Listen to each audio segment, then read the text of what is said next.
Thank you for allowing me to speak to the organizing committee. Oh, wait. Now, I'm going to talk about the new findings of MacTel 2, and I'm going to hopefully walk around a bit because we have these lavalier mics, and I hope that they're loud enough. Is that true? Yes. Oh, good. So MacTel 2, the disease we call now, really was originally called by Gass, the guy who originally described it in 1977, as bilateral juxtafoveal telangiectasia group 2A. Now that's pretty hard to say, and maybe people aren't as able to say that as whatever. So the name was shortened down to macular telangiectasia 2, or MacTel 2, which is even easier to say, kind of snappy name. So the clinical characteristics of this disease are shown on this list, but early on there's a loss of transparency of the macula, crystalline deposits form, the blood vessels seem to get this gnarly look to them, right angle veins form, there's invasion of blood vessels deeper, atrophy can happen, and there's neovascularization. So here's just a black and white picture and a fluorescein of a case of MacTel 2, and you can see that there's these crystals in the retina, and there's sort of unusual looking blood vessels in the temporal juxtafoveal macula. That's a typical place where they occur. And here's a little bit more advanced case, and you can see that the retina is starting to lose its transparency. It's harder to see through it, has a grayish look to it, but there's also some pigmentary migration up into the retina. And you can see there's a later staining of the temporal juxtafoveal macula in the fluorescein angiogram. Here's another case, and if you look very carefully at this, you can see it looks like there's layers of blood vessels in the retina. And we think that there's layers of blood vessels in the retina, but these are wrong size and maybe the wrong orientation for these blood vessels. Here's a color picture, and if you notice the color picture that we're losing transparency here, there's pigmentation here, but also notice even in the eye that's not that affected, that the macula looks red, right? The original old-time middle-aged sort of anatomist called the macula lutea, which means yellow spot, because the macula should be yellow. But you notice this is red, and I thought that was kind of unusual. So I wrote this book. This is my first book I wrote. And in that book I said, the macula in MacTel patients is red. That means maybe that it's either atrophic or they don't have macular pigment. Now that was a kind of strange thing to say at the time, since there was no disease known that had loss of macular pigment. But in fact, more than 10 years later, it was shown that people with MacTel 2 actually don't have macular pigment, and occurs in a zone that's about 3 by 4 millimeters wide, and people call that the MacTel zone. If we look at a close up at a patient with MacTel, you can see that there's crystals in this patient. Again, see how red the fovea looks? And if we look at a fluorescein angiogram, it looks like this. And the problem with a fluorescein angiogram is hard to tell what's going on. So this was one of the first diseases people looked at with OCT angiography to try to figure out what's happening. Many people looked at it with B scans, but it's hard to piece together blood vessel courses just in a B scan. So I'm very interested in using volume rendering, which is something that we do, say, with MRI. When you look at a knee or something like that, you look at the whole knee, not just slices through the knee, or you look at a whole brain instead of looking at slices through the brain. And so this is early on kind of volume rendering I did. And what I did for these is colored the superficial plexus, or the level of superficial plexus, blue, the deep plexus red, and if there are any blood vessels below that, which there shouldn't be, I made those yellow. And I'll show that again. Again, this superficial plexus blue, deep plexus red, and deeper than that yellow. And notice that these yellow blood vessels have a gnarly look to them. They're kind of knobby look. Another way to look at this is just to fade the intensity of the inner and the deep layers, to look just at those layer of yellow blood vessels here, and just keep that in your memory banks. And if we go back to the fluorescein image, it's really the same thing. So those deeper blood vessels are really what stain late in fluorescein angiography, and we showed that for a group of patients. Here's another patient who has a right angle vein coming down here through this mass. And again, on a fluorescein, it's hard to tell what's going on. But with this newer method of looking at using volume rendering OCT angiography, you can see how this right angle vein comes down into this knot of blood vessels, and they're being pulled across the foveal avascular zone. And here's a closer up version. We can flip this around, and I still kept those deeper blood vessels as yellow. So here's the video. I rocked this back and forth. You can do this in any way you want in real life on a computer, just hard to do on a PowerPoint slide. But notice the clarity of these blood vessels, and you can see how this area here juts out towards you That's because those are actually deeper. They're going deeper into the retina. Here I color-coded again with the blue at the level of the superficial plexus, red deeper, and the yellow is deeper than the deep plexus. That really shouldn't exist.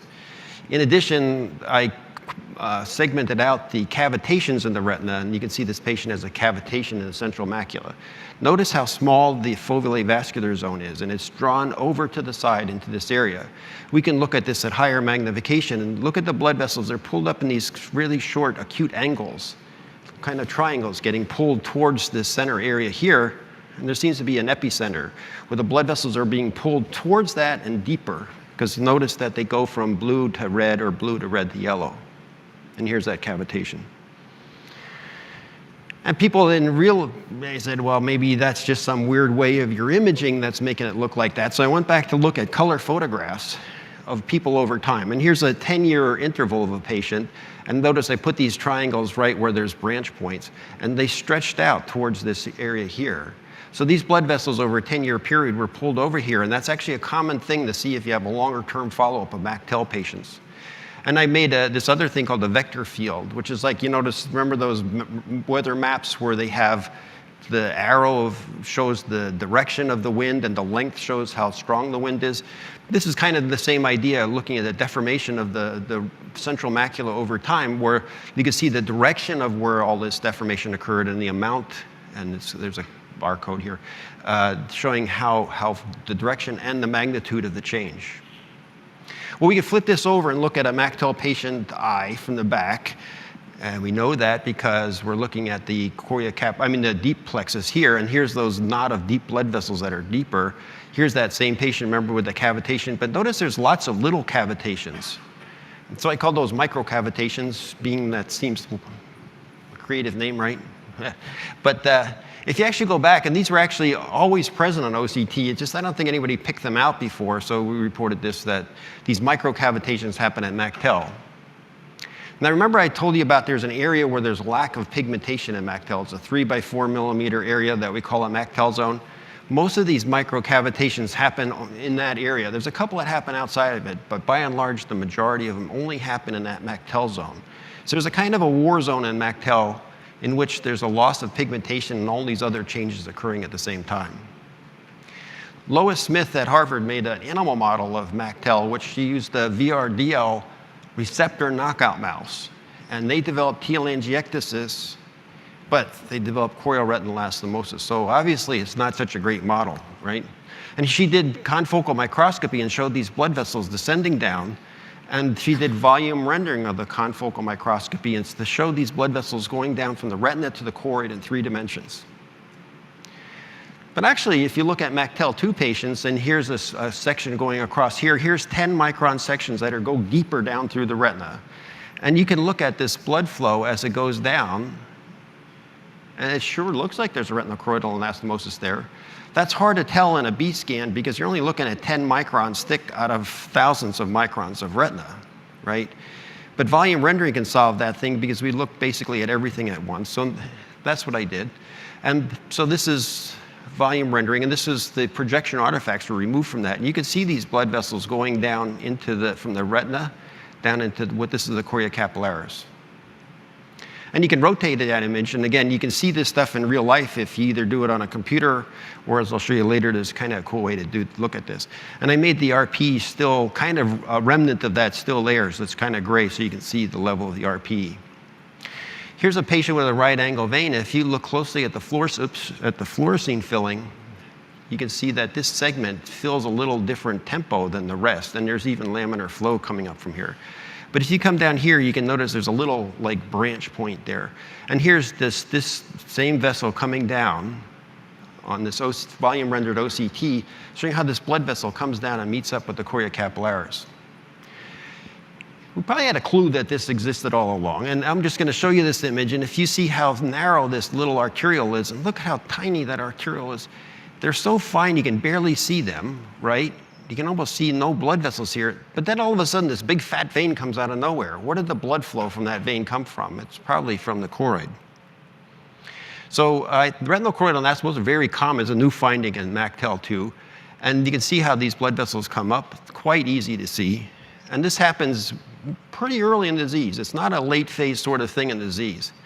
So Peter Maloka is a friend of mine, and I made these we ported over OCT angiography into VR goggles. And this is a surefire way to make somebody look ridiculous, is to show them when they're doing VR stuff. But you can see this is a MacTel patient, and you can see how these blood vessels come down. Now, if you actually wore the VR goggles, it would be something about as big as this room, and you can move it around. It's pretty fun. This is a slicing tool that we have, and you can see how if you slice into this thing, you can slice into blood vessels that are coming down from the retina into the choroid. And here's another group we're coming up to here. And you can see that, them going down into the choroid. I'm going to finish off with just a quick blast about some new genetic studies about MacTel2. And there's not one gene that's really associated with MacTel2, but there's a group of genes in the one-carbon pathway that do seem to be associated with MacTel2. The one-carbon pathway is something you learned in medical school and probably forgot about. I certainly did a long time ago.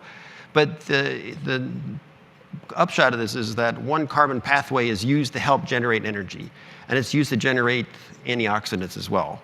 So photoreceptors use all the oxygen that's available to them, and even if you gave them more oxygen and had oxygen around, they would still use glycolysis. So photoreceptors really like glycolysis. And the one-carbon pathway helps in that to generate even additional energy in terms of glycolysis, as well as generating NADPH. The curious thing is that serine and proline are used in the one-carbon pathway. And if those are the genes that are involved that have been so far found in MacTel2 patients. There was a series of patients had with MacTel2, and they had serine and proline levels measured, and they were decreased compared to controls. So there may be something in the one-carbon pathway, and it would make you think, man, maybe you can supplement these people with serine or proline. And then maybe there's a reason not to, as I'll come up to next. Aerobic glycolysis is called the Warburg Effect, and that was first discovered about 100 years ago, where Warburg noticed that if you cultured retinal cells, no matter how much oxygen you give them, they would still use glycolysis. And there was one other kind of cell type that does that. Does anybody know? The other kind of cell that does the same thing are tumor cells.